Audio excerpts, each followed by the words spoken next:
विद्यार्थियों नमस्कार। आज हम हमारे 12वीं कक्षा के व्यावहारिक हिंदी विभाग का पाठ क्रमांक 16 मैं उद्घोषक हूँ। लेखक आनंद सिंह। उद्घोषक का अर्थ है अनाउंसर, या तो उसे हिंदी में मंच संचालक या तो अंग्रेजी में एंकर भी कहते हैं। इस पाठ के बारे में हमने एक गूगल मीट पर लेक्चर लिया था और थोड़ी जानकारी हमने हासिल किया है इसमें थोड़ी। फिर भी मैं थोड़ा संक्षिप्त में जो पहले पढ़ाया गया है लेक्चर में जूम मीट पर, उस पर थोड़ी सी अल्पशा यानी कि जानकारी लेने की कोशिश करते हैं। पहले हम आनंद सिंह लेखक का परिचय देखते हैं। उनका जन्म 21 जुलाई 1958 को असम राज्य के धुबरी नामक स्थान पर हुआ है। उनकी पढ़ाई लिखाई जो है वो उत्तर प्रदेश के प्रतापगढ़ एवं इलाहाबाद में हुई है। उनकी जो हिंदी के प्रति रुचि और वृत्तियाँ थी, इसके कारण वो कवि, लेखक, फिल्म के संवाद, नाट्य वगैरह और कला समीक्षा के हस्ताक्षर बन गए थे। उन्होंने एक श्रेष्ठ उद्घोषक तथा सफल मंचालक के रूप में अपनी एक पहचान बनाई है और आकाशवाणी मुंबई, ये जो रेडियो का केंद्र है, उस पर उन्होंने 29 वर्ष उद्घोषक के रूप में कार्य किया है, यह सेवाएं दी है और बाद में वो 29 साल के बाद रिटायरमेंट हुए। उन्होंने आकाशवाणी के लिए जो भी आवश्यक संवाद लेखन वगैरह या संप्रेषण यानी कि कम्युनिकेशन क्षेत्र में अपनी एक अलग पहचान बनाई है। और उस समय काल 29 साल में जो जैसा जैसा समय आया समकालीन, उन समय के अनुसार विषयों पर उन्होंने हिंदी में भाषा में भी सेवा भी की और लेखन भी किया। उनकी कुछ प्रमुख कृतियां हैं। उनमें पत्र पत्रिकाएं जो होती है, उनमें कुछ विशेष लेख लिखे हैं, समीक्षाएं की हैं। समीक्षा का मतलब मैंने बताया था उस दिन, यानी कि गुण दोषों का वर्णन करना वगैरह, छानबीन वगैरह ये होता है, या जांच पड़ताल वगैरह होता है, उसे समीक्षा कहते हैं। कहानियां लिखी हैं, कविताएं वगैरह जो उनकी है, कई संग्रह प्रकाशित हुए हैं। ये जो पाठ है मैं उद्घोषक हूँ या मैं उद्घोषक, आनंद सिंह ने ये आत्मकथनात्मक पाठ लिखा हुआ है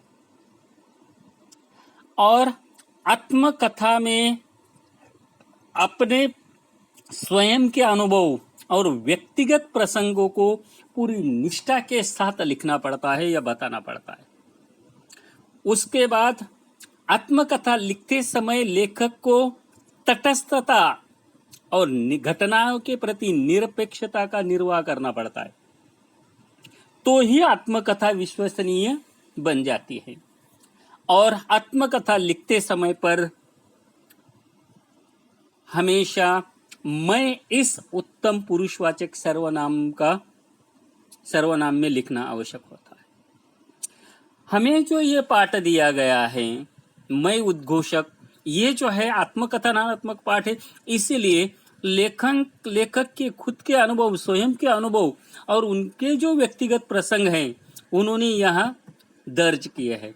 और एक उद्घोषक बनने के लिए, एंकर बनने के लिए, एक सफल सूत्र संचालक या मंच संचालक बनने के लिए क्या करना पड़ता है और किन किन बातों की आवश्यकता है और एंकरिंग कौन कौन से क्षेत्र में की जाती है, ये उन्होंने बताने की कोशिश की है। और हो सकता है इसमें विद्यार्थियों को रोजगार भी उपलब्ध हो सकते हैं। अगर विद्यार्थियों में टैलेंट है तो ये पाठ अगर आपने गौर से सुना तो आप भी एक अच्छे सूत्र संचालक बन सकते हैं।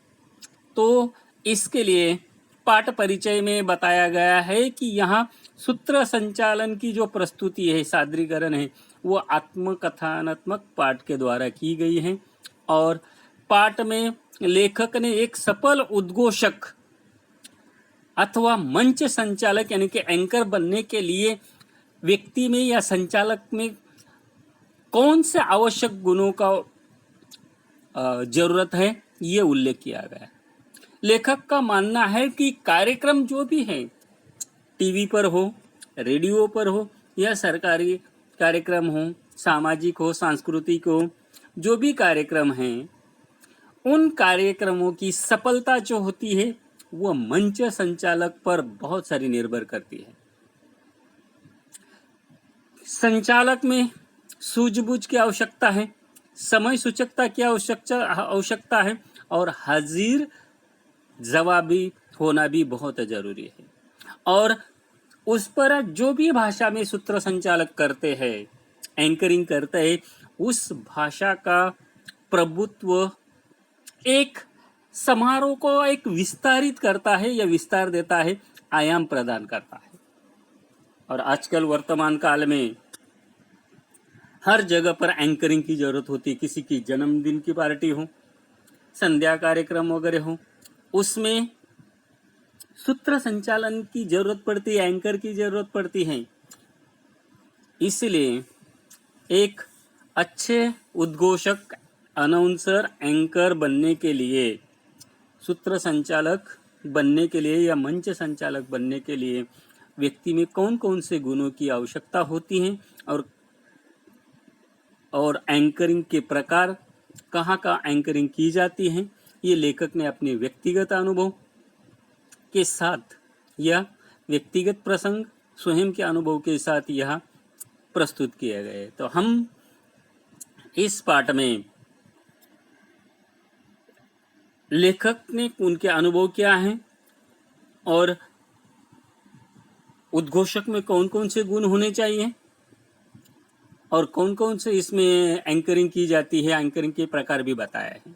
तो लेखक कहते हैं कि मैं खुद एक उद्घोषक यानी कि एंकर हूँ या मंच संचालक हूँ। यानी कि उद्घोषक के लिए शब्द पर्यायवाची यानी कि ऑप्शन वर्ड्स बताए हैं उन्होंने, मंच संचालक या एंकर हूँ। और ये जो सूत्र संचालक होता है, ये सूत्र संचालक जो सुनने वाले श्रोता होते हैं या देखने वाले प्रेक्षक होते हैं या दर्शक होते हैं, उनको, और ये जो बोलने वाला वक्ता होता है, इन दोनों के बीच, श्रोता और वक्ता, इन दोनों को जोड़ने की एक कड़ी है। कड़ी का मतलब दुआ है। और लेखक ने 29 साल तक यही काम किया है, दुआ बनने का या कड़ी बनने का श्रोता और वक्ता के बीच में। इसके लिए उन्होंने जो सूत्र संचालन किया है, इसके लिए बहुत प्रसिद्ध नामचीन शब्द है। नामचीन का अर्थ होता है प्रसिद्ध या नामी या मशहूर व्यक्तियों द्वारा उनकी बहुत बड़ी प्रशंसा, बहुत ज्यादा प्रशंसा भी की गई है। यह बुरी बुरी प्रशंसा है। बुरी बुरी प्रशंसा का मतलब होता है, मुहावरे का अर्थ है बहुत ज्यादा प्रशंसा भी सुनी गई है। एक नामांकित व्यक्ति है शास्त्रीय संगीत में, भारत रत्न, जिसे भारत रत्न से सम्मानित किए गए हैं, ऐसे पंडित भीमसेन जोशी ने इनकी एंकरिंग देखते हुए उनकी प्रशंसा की है और उन्होंने, उनके मुंह से यह शब्द निकले हैं कि आप बहुत अच्छा बोलते हैं, आप अच्छे उद्घोषक यानी कि अच्छे एंकर हो, और आपके एंकरिंग सुनते सुनते मैं आपका फैन हो गया। यह शब्द जब उन्होंने सुने उनके मुंह से, लेखक ने पंडित भीमसेन जोशी के मुंह से, वह अपने आप को गौरवयुक्त महसूस करने लगे। किसी भी कार्यक्रम के में मंच संचालक की बहुत महत्वपूर्ण भूमिका होती है। अहम का मतलब होता है महत्वपूर्ण भूमिका। वह सभा की शुरुआत भी वही करता है। कौन सा भी कार्यक्रम हो, वह जो आयोजक होते हैं, कार्यक्रम का आयोजन करते हैं, उन आयोजकों को हो या उन कार्यक्रम के लिए जो प्रमुख अतिथि आते हैं, मेहमान यानी कि गेस्ट, चीफ गेस्ट, उन सभी को मंच पर आमंत्रित करने का काम ये उद्घोषक ही करता है, यानी कि एंकर करता है। वो अपनी आवाज, अपनी सर्ज और हास्य प्रसंगों के अनुसार तथा कई जगह पर काव्य पंक्तियों का इस्तेमाल करते हुए, कई जगह पर शेर शायरियों का इस्तेमाल करते हुए, कई जगह पर मुहावरों का इस्तेमाल करते हुए, कई जगह पर अलंकारिक भाषाओं का इस्तेमाल करते हुए कार्य की जो सफलता है वो निश्चित करता है। निर्धारित करना का मतलब होता है निश्चित करता है। और लेखक ने कहा है कि मैंने कई बार यही महत्वपूर्ण भूमिकाओं का निर्वाह किया है और वो भी सफलतापूर्वक किया है। निर्वाह करना का मतलब होता है पालन किया है। यही काम मेहमानों को बुलाना, आयोजकों को बुलाना और जो अपनी काव्य पंक्तियों द्वारा, हास्य प्रसंगों द्वारा कार्यक्रम को सफल बनाने का। और लेखक कहते हैं कि ये जो मैं उद्घोषक हूं, या 29 साल तक मैंने जो सेवा की है आकाशवाणी मुंबई रेडियो पर, तो एक ये अचानक नहीं हुआ सब कुछ। मैं उद्घोषक अचानक नहीं बना, इसके लिए मुझे बहुत पापड़ बेलने पड़े। पापड़ बेलना का मतलब होता है मुहावरा, ये भी इसका अर्थ है घोर परिश्रम करना या बहुत कष्ट झेलना। बहुत कष्ट झेले हैं इनके लिए मैंने। शुरू के दिनों में भी मैं मंच पर जाने के लिए घबराता था।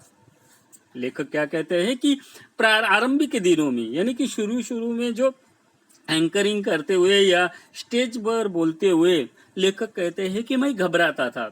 और ये सिर्फ लेखक की ये हालत नहीं होती, तो कोई भी व्यक्ति पहली बार जब माइक पर यानी कि स्टेज पर जाता है लोगों के सामने बोलने के लिए, तो वह घबराता ही है। तो उसी तरह लेखक भी पहली बार माइक पर जाते हुए घबराते। और ये जो माइक है लेखक को सांप के फन की तरह काटता हुआ नजर आता था, क्योंकि डर के मारे। और जैसे ही वो स्टेज पर बोलने के लिए गए, वो दिल जो है, हृदय की धड़कनें तेज होती गई, यानी कि दिल जोर जोर से धड़कने लगा था। और लेखक कहते हैं कि उनका एक अनुभव बचपन का व्यक्त करते हैं या बताते हैं वो, जब वो विद्यार्थी दशा में थे, 9वीं कक्षा में पढ़ रहे थे, और गांधी जयंती का कार्यक्रम उनके स्कूल में आयोजन किया गया था इस कार्यक्रम का। और विद्यालय का जो मैदान था, प्रांगण का मतलब होता है मैदान, विद्यालय का जो मैदान था उसमें गांधी जयंती के दिन पर लेखक का चयन किया गया था भाषण के लिए, गांधी जी पर 2 शब्द बोलने के। जैसे ही लेखक भाषण करने के लिए उठे और मंच पर गए, तो वह पूरी तरह से कांपने लगे, हाथ पैर थरथराने लगे। थरथराने का मतलब होता है कांपने लगे, डर के मारे। पहली बार जो कुछ लेखक ने याद किया था वो सब भूल गए। लेखक कहते हैं कि कुछ पल के लिए, जैसे कि लेखक कहते हैं कि मैं खुद होशी खो बैठा हूं। फिर थोड़ी देर बाद हिम्मत जुटाकर लेखक ने अपने आप को संभाला और उन्होंने उनके सामने कई महान व्यक्तियों को याद किया। जो महान व्यक्तियां आरंभिक यानी कि शुरू के दिनों में या जीवन के प्रसंगों को उन्होंने याद करते हुए ये कहा कि कई नेता शुरू में हकलाते बोलते हैं। हकलाते का मतलब होता है रुक रुक कर बोलते। कुछ कांपते थे शुरू में बड़े बड़े नेता है, महान व्यक्ति है, और बाद में वही व्यक्ति जो शुरू में हकलाते थे, कांपते थे, बाद में वही एक अच्छे वक्ता बन गए, यानी कि अच्छे कुशल वक्ता बन गए, भाषण करते बन गए। ये बातें जब लेखक के मन में आए, ध्यान में आए, तो लेखक ने खुद की हिम्मत जुटाकर, साहस बांधकर बोलना शुरू किया। जब 9वीं कक्षा में थे, गांधी जयंती पर उन्होंने भाषण बोलना शुरू किया। सिर्फ बोलते शुरुआत की तो बोलते बोलते ही गए,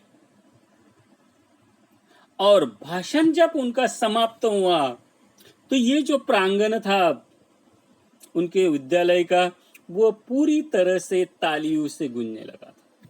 यानी कि उनके भाषण पर खूब तालियां बजी, खूब वाहवाही मिली। वाहवाही मिलने का मतलब होता है प्रशंसा हुई, बहुत सारी प्रशंसा की गई उनकी। और लेखक कहते हैं कि कहने का मतलब यह है कि उस वक्त मैंने जो थोड़ी सी हिम्मत और जो कॉन्फिडेंस यानी कि आत्मविश्वास ने, लेखक कहते हैं कि मुझे भविष्य की राह दिखा दी।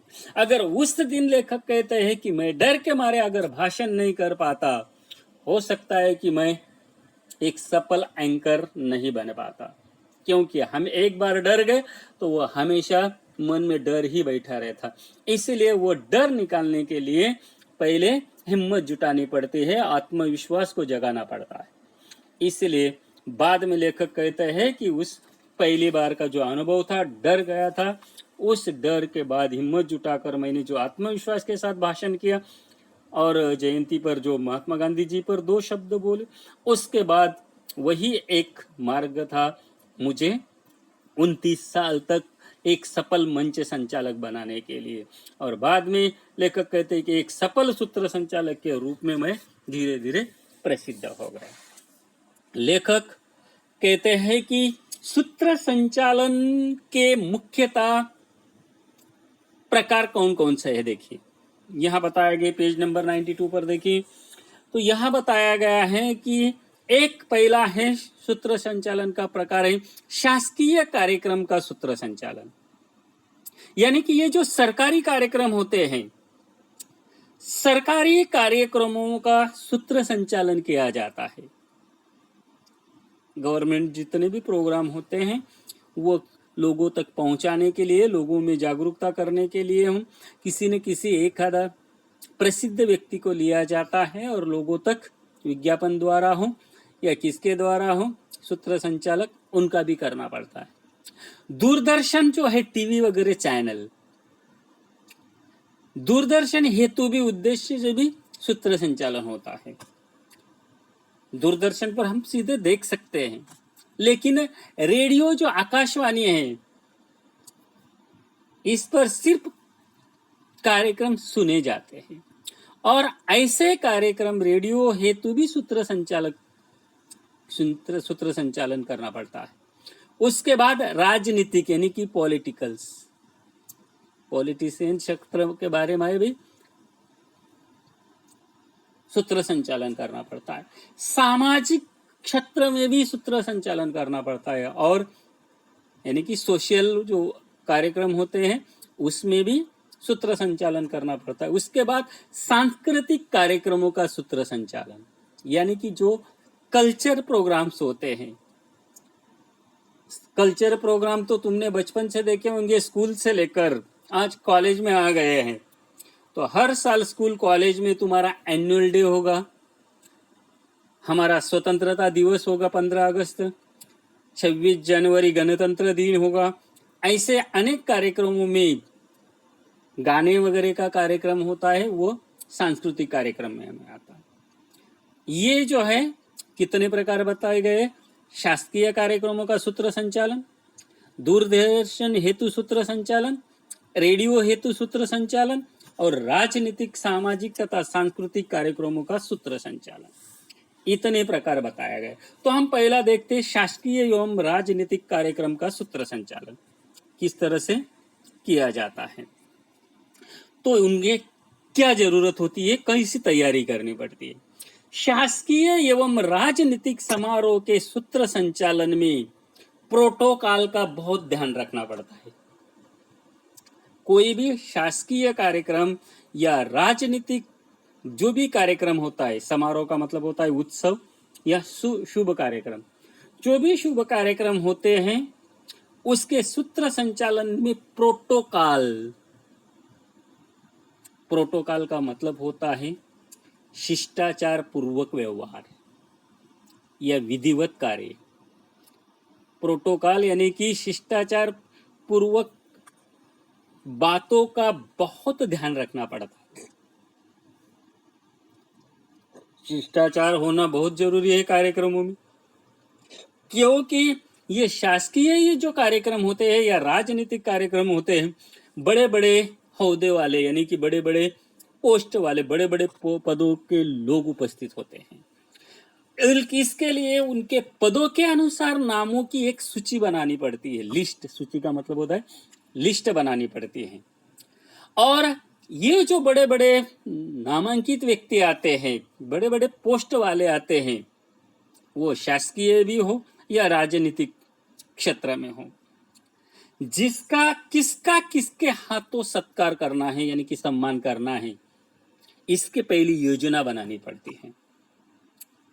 और इस प्रकार का सूत्र संचालन करते समय पर बहुत अलंकारिक भाषाओं के प्रयोग से भी बचना पड़ता है, नहीं तो अतिशयोक्ति हो जाती है। इसीलिए शासकीय और राजनीतिक कार्यक्रम का सूत्र संचालन में शिष्टाचार या विधिवत कार्यक्रम या बातों का बहुत ध्यान रखना पड़ता है, क्योंकि बड़े बड़े व्यक्ति उसमें उपस्थित होते हैं। इसीलिए उनके पदों की पहली लिस्ट बनानी पड़ती है, नामों के अनुसार, पदों के अनुसार, और किस व्यक्ति के हाथों सत्कार करना है या सम्मान करना है, इसकी पहले योजना बनानी पड़ती है। और इस कार्यक्रम में शासकीय और सरकारी या राजनीतिक कार्यक्रमों में ज़्यादा अलंकारिक भाषाओं से बचना बहुत जरूरी है, यानी कि अलंकारिक शब्दों का प्रयोग से बचना पड़ता है या कम प्रयोग करना पड़ता है। अति अलंकारिक नहीं करना पड़ता है अलंकारिक शब्दों का, लेकिन बहुत उचित जहां जरूरत होती है वहीं पर। और दूसरा है दूरदर्शन तथा रेडियो कार्यक्रम सूत्र संचालन। आजकल दूरदर्शन टीवी के कार्यक्रम अगर आपने देखे तो बहुत सारे कल्चर कार्यक्रम होते हैं, और सभी कल्चर ही कार्यक्रम है टीवी वगैरह, सीरियल वगैरह को छोड़ा बाकी के जो होते हैं डांसिंग होते हैं, कई संगीत के क्षेत्र में होते हैं, कई पुरस्कार प्रदान हेतु कार्यक्रम होते हैं। उनमें देखिए एंकर की जरूरत होती है, और उस कार्यक्रम को सफल बनाने में एंकर का बहुत बड़ा हाथ होता है, क्योंकि एंकर जो होता है वह मंच और ये जो श्रोता होता है उनको जोड़ने का काम करता है। इसलिए बीच बीच में जो कभी कभी कई लोग शहर शायरी का उपयोग करते हैं, क्योंकि लोगों को उबने नहीं देता कार्यक्रम से, भले ही कार्यक्रम किसी भी तरह का हो। वो बीच बीच में हंसी मजाक करते हुए, हास्य प्रसंगों को लेते हुए शेर शायरी का, अलंकारों का, मुहावरों का, कहावतों का, लोकोक्तियों का उपयोग करते हुए लोगों को हंसाते रहते हैं, लोगों का ध्यान आकर्षित करते रहते हैं और लोगों को कार्यक्रम में मजा उत्पन्न करने का। इसीलिए दूरदर्शन तथा रेडियो कार्यक्रम आजकल बहुत सारे एंकरिंग से भरे हुए कार्यक्रम, जो इतने भी बहुत सारे कार्यक्रम प्रसारित होते हैं, आप देखते होंगे बहुत सारे इसमें एंकरिंग की जरूरत होती है। तो दूरदर्शन अथवा रेडियो पर प्रसारित किए जाने वाले कार्यक्रम समारोह की एक संपूर्ण जानकारी होनी चाहिए पहले सूत्र संचालन को। कार्यक्रम दूरदर्शन और रेडियो पर जितने भी प्रसारित कार्यक्रम होते हैं, उन सारे कार्यक्रमों की या समारोह की संपूर्ण जानकारी सूत्र संचालक को होनी चाहिए, और कार्यक्रम की एक संहिता लिखकर तैयार करनी पड़ती है। संहिता का मतलब होता है सूची या नियम या विधियां वगैरह जो होती है उनका संग्रह, उसे कहते हैं संहिता। कार्यक्रम की एक सूची लिखकर तैयार करनी पड़ती है, लिस्ट तैयार कर रखनी पड़ती है। उसके पश्चात यानी कि बाद कार्यक्रम आरंभ करना चाहिए और धीरे धीरे उसका विकास करते जाना चाहिए। जो भी कार्यक्रम है टीवी पर हो या रेडियो पर हो, तो उसके लिए पहले जितने भी कार्यक्रम प्रसारित होते हैं उन सारे कार्यक्रमों की एक लिस्ट बनानी पड़ती है, और उसके बाद कार्यक्रम आरंभ करना होता है, शुरुआत करनी होती है, और धीरे धीरे उस कार्यक्रम की शुरुआत के बाद विकास करना पड़ता है। भाषा का प्रयोग कार्यक्रम और प्रसंगानुसार किया जाना चाहिए। भाषा में जो शब्दों का उपयोग करते हैं या जिन भाषा का उपयोग करते हैं, एंकरिंग हम प्रांतीय भाषा में अगर कार्यक्रम होते तो प्रांतीय भाषा में एंकरिंग होती है। अगर राष्ट्रीय कार्यक्रम है तो हिंदी और अंग्रेजी भाषा का उपयोग होता है। इसीलिए भाषा का प्रयोग कार्यक्रम के प्रसंग के अनुसार होना चाहिए। कौन सा प्रसंग है और कौन सी भाषा का उपयोग करना चाहिए, ये सूत्र संचालक को ध्यान में रखने की बात है। रोचकता यानी कि इंटरेस्टिंग, दिलचस्पी और विभिन्न संदर्भों का समावेश कार्यक्रम में 4 चांद लगा देते। यानी कि उन्होंने कहा है कि दिलचस्पी, इंटरेस्टिंग और विभिन्न संदर्भ देकर अगर हमने भाषा शैली का या सूत्र संचालन ने अगर शब्दों का प्रयोग किया तो ये कार्यक्रम को और भी शोभा बढ़ा देता है। मोहरा है 4 चांद लगा देना। 4 चांद लगा देने का मतलब होता है शोभा बढ़ाना, कार्यक्रम की शोभा बढ़ाना। और सूत्र संचालक को एक बात का याद रखे, स्मरण रहे कि सूत्र संचालक मंच और श्रोताओं के बीच सेतु का कार्य करता है। पहले ही बताया है लेखक ने, एक कड़ी है वो श्रोता और वक्ता का बीच में। वक्ता जो होता है वो मंच पर होता है, श्रोता जो होता है सामने उपस्थित होता है। इसलिए सूत्र संचालक मंच यानी कि स्टेज और श्रोता यानी कि दर्शक प्रेक्षक के बीच सेतु का कार्य करता है। सेतु का मतलब होता है जोड़ने का। हम ब्रिज बोलते, पुल बोलते। पुल जैसे 2 किनारों को जोड़ता है, नदी के वगैरह पात्रों को, उसी तरह से ये भी दोनों को जोड़ने का काम करता है, सेतु का कार्य करता है। सूत्र संचालन करते समय रोचकता यानी कि दिलचस्पी, रंजकता यानी कि प्रसन्न वातावरण या मनोरंजक या विविध प्रसंगों का उल्लेख करना आवश्यक होता है सूत्र संचालक के लिए।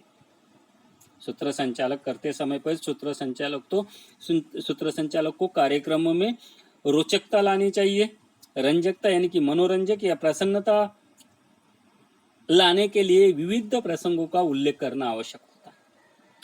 कार्यक्रम समारोह में निखार लाना सूत्र संचालन का महत्वपूर्ण कार्य होता है।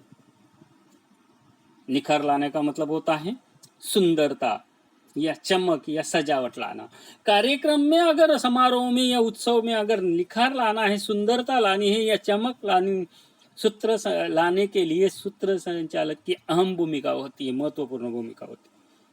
इसके लिए स्टेज का पूरा संचालन सूत्र संचालक करता है।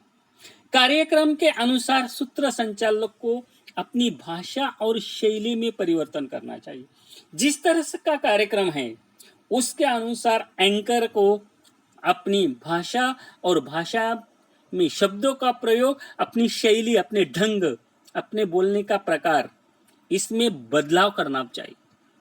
जैसे उदाहरण के लिए गीतों अथवा मुशायरों का कार्यक्रम हो, यानी कि संगीत, गीत गाने का हो, या मुशावरों का मतलब होता है शायरों का इकट्ठा होकर शायरी वगैरह, शेर वगैरह पढ़ना। इनका अगर कार्यक्रम हो तो भावपूर्ण एवं सरल भाषा का प्रयोग अपेक्षित है। तो अगर व्याख्यान अथवा वैचारिक कार्यक्रम में संदर्भ के साथ सटीक शब्दों का प्रयोग आवश्यक है। जिस तरह से गीतों में और शेर शायरी का कार्यक्रम है तो उसमें भावपूर्ण और सरल भाषा का प्रयोग अपेक्षित है, उसी तरह से अगर व्याख्यान है, किसी का भाषण है, बातचीत है या वैचारिक विचार संबंधी कार्यक्रम है, डिबेटिंग वगैरह जैसा, तो उसमें संदर्भ के साथ, जो भी कार्यक्रम है उसके संदर्भ के साथ एक बिल्कुल ठीक, सटीक का मतलब होता है बिल्कुल ठीक यानी कि एग्जैक्ट शब्दों का प्रयोग आवश्यक होता है। यानी कि स्पष्ट शब्दों का, बिल्कुल ठीक और सरल शब्दों का प्रयोग आवश्यक है। और सूत्र संचालन करते समय उसके सामने सुनने वाले कौन है, यानी कि जो भी तुम सूत्र संचालक कर रहे हो, देखो अगर कई स्कूल का कार्यक्रम है तो वहां विद्यार्थी दशा के विद्या होते हैं, उनके एज देखकर, उनका शिक्षण देखकर उसके अनुसार एंकरिंग करनी पड़ती है।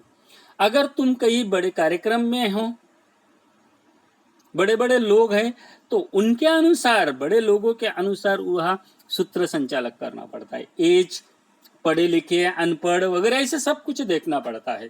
यानी कि सूत्र संचालक करते समय पर सुनने वाले कौन से लोग हैं, कौन हैं, उनका ध्यान रखना बहुत जरूरी है।